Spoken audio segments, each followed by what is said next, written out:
One wants to open every script and have it be good, but most scripts don't work. Most films don't work.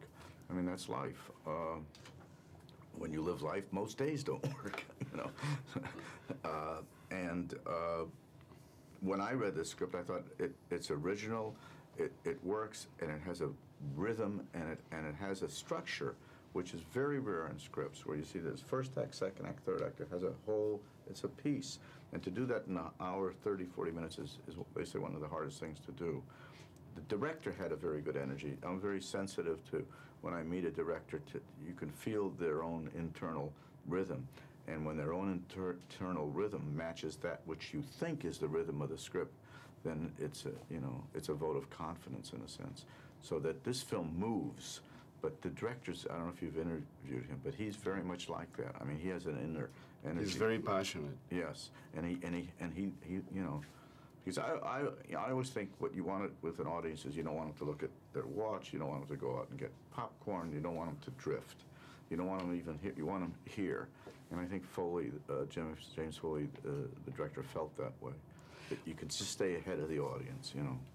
I think he's an ex-convict, and in The Joint, I researched a film called Straight Time many years ago.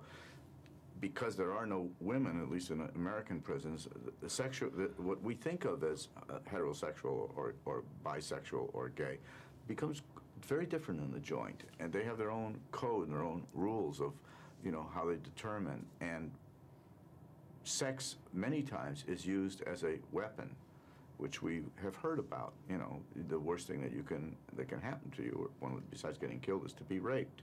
And that, the fear of that, the intimidation of that, is a weapon that is used in prison life. And I started with that for the guy. I think he's a bright guy. I'd like to think I'm bright. I think he's got a wicked sense of humor. It is my own. And what I like best about him is, even though I don't want him over for dinner, I don't want him taking out my daughter or my sons. I think he's capable of doing both. I felt he was grounded in the sense that he knew who he was. He what you see is what you get, I mean, you can many times be fascinated by someone that you're repelled by. And I think for an actor to have the chance to play a character that gives off both those feelings, you know, is an opportunity I'm glad to have had.